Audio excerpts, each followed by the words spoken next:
Pernahkah kamu jatuh cinta bukan pada orang asing, bukan pada orang yang datang tiba-tiba, tapi pada seseorang yang sejak awal seharusnya tidak pernah kamu lihat dengan mata itu?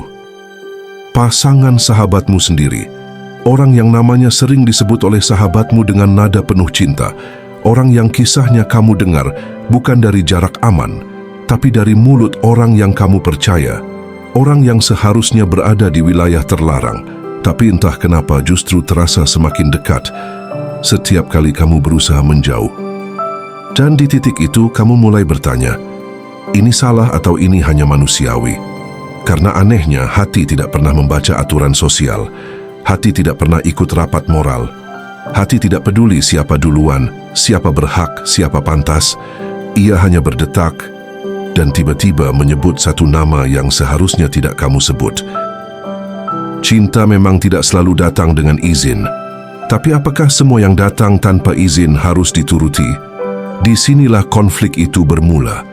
Bukan konflik antara kamu dan sahabatmu, bukan juga antara kamu dan pasangan sahabatmu, tapi konflik antara dirimu dan nilai yang selama ini kamu yakini tentang kesetiaan.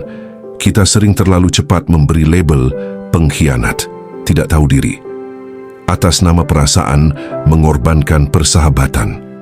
Tapi jarang ada yang mau duduk sebentar, diam, dan bertanya lebih jujur. Apakah perasaan itu sendiri sudah merupakan dosa? Atau dosa baru lahir saat kita memeliharanya dengan sadar? Karena mencintai, pada titik paling dasarnya, bukanlah pilihan, ia adalah reaksi. Seperti terkejut saat mendengar suara keras, seperti menangis ketika kehilangan. Yang bisa kita pilih bukan rasa itu muncul atau tidak. Yang bisa kita pilih adalah apa yang kita lakukan setelah ia muncul. Dan disinilah manusia sering gagal. Bukan karena ia punya hati, tapi karena ia mulai bernegosiasi dengan nuraninya sendiri. Kita tidak melakukan apa-apa kok. Kita cuma ngobrol. Kita cuma saling mengerti. Kita tidak berniat menyakiti siapapun. Kalimat-kalimat itu terdengar lembut, masuk akal, bahkan terlihat dewasa. Padahal di baliknya ada satu kebohongan kecil yang terus dibiarkan tumbuh, bahwa kedekatan tanpa batas tidak akan melahirkan apa-apa. Kita lupa bahwa api tidak pernah langsung membakar hutan. Ia hanya butuh satu percikan kecil yang dibiarkan terlalu lama. Dalam Islam ada satu prinsip yang sangat sunyi, tapi menghantam. Janganlah kamu mendekati zina. Bukan jangan berzina, tapi jangan mendekati, karena yang merusak manusia seringkali bukan perbuatan besarnya, melainkan langkah-langkah kecil yang terasa tidak berbahaya, tatapan yang terlalu lama, obrolan yang mulai lebih jujur daripada yang seharusnya, curhat yang pelan-pelan menggantikan peran sahabatmu. Dan tanpa sadar, kamu tidak lagi sekadar mencintai, kamu sedang mengambil sesuatu yang bukan milikmu. Di titik ini, banyak orang berkata, perasaan ini manusiawi. Dan iya, itu benar. Manusiawi untuk jatuh, manusiawi untuk tertarik, manusiawi untuk merasakan getaran itu. Tapi menjadi manusia bukan hanya soal perasaan. Menjadi manusia adalah soal tanggung jawab atas perasaan itu.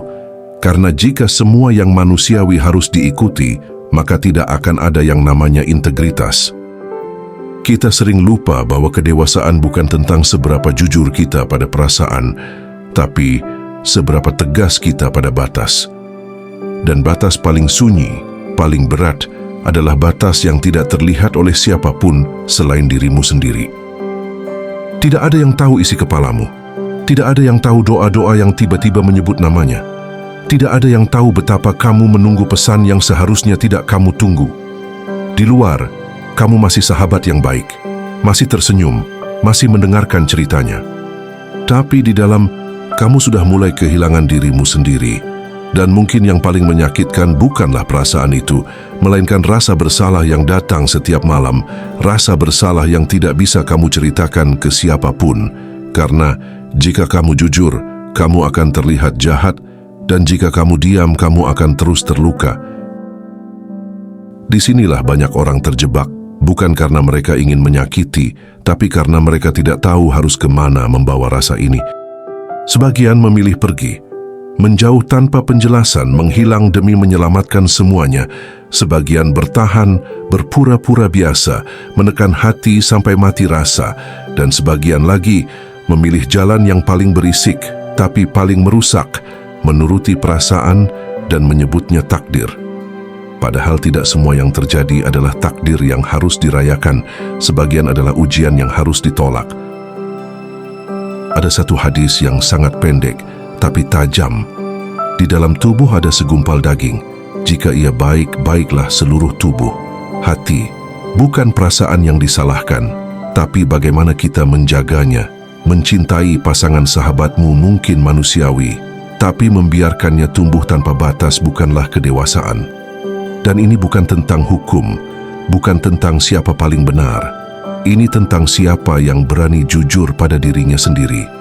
Jika kamu benar-benar mencintai, maka kamu tahu kapan harus berhenti. Karena cinta yang dewasa tidak selalu ingin memiliki, kadang ia hanya ingin memastikan tidak ada yang hancur. Karenanya, di akhir semua ini, mungkin kamu tetap membawa perasaan itu seumur hidupmu. Mungkin namanya akan tetap muncul dalam doa-doa sunyimu. Dan mungkin tidak ada yang pernah tahu. Tapi jika kamu memilih menjaga batas, kamu tidak kehilangan apapun selain kemungkinan menjadi seseorang yang tidak ingin kamu jadi. Dan bukankah itu yang paling penting? Karena pada akhirnya, kita tidak diukur dari seberapa hebat kita mencintai, tapi dari seberapa besar kita sanggup menjaga amanah perasaan. Dan jika hari ini kamu masih memikul perasaan itu sendirian, masih menyimpannya rapi, di sudut hati yang tidak pernah kamu buka ke siapapun, percayalah, itu bukan tanda kamu lemah. Itu tanda kamu sedang berusaha menjadi manusia yang utuh. Tidak semua cinta harus diperjuangkan, tidak semua rasa harus menemukan rumah. Sebagian hanya perlu diakui keberadaannya, lalu dilepas dengan pelan demi menjaga sesuatu yang lebih besar dari sekadar keinginan sesaat. Mungkin tidak ada yang akan memujimu atas pilihan itu. Mungkin tidak ada yang tahu betapa beratnya kamu menahan diri. Tapi di hadapan dirimu sendiri dan di hadapan Tuhan yang tahu isi hati paling sunyi, itu sudah lebih dari cukup. Karena pada akhirnya, kedewasaan bukan tentang menang melawan orang lain, melainkan tentang berani tidak memenangkan diri sendiri. Terima kasih sudah memberi waktu untuk mendengarkan, untuk diam, dan untuk jujur pada perasaan yang tidak selalu ingin kita akui. Jika frekuensi ini terasa dekat, jika kata-katanya seperti mengetuk ruang di dadamu, tetaplah di sini. Tekan subscribe dengan pelan, dan biarkan frekuensi hati menemanimu di obrolan-obrolan sunyi berikutnya.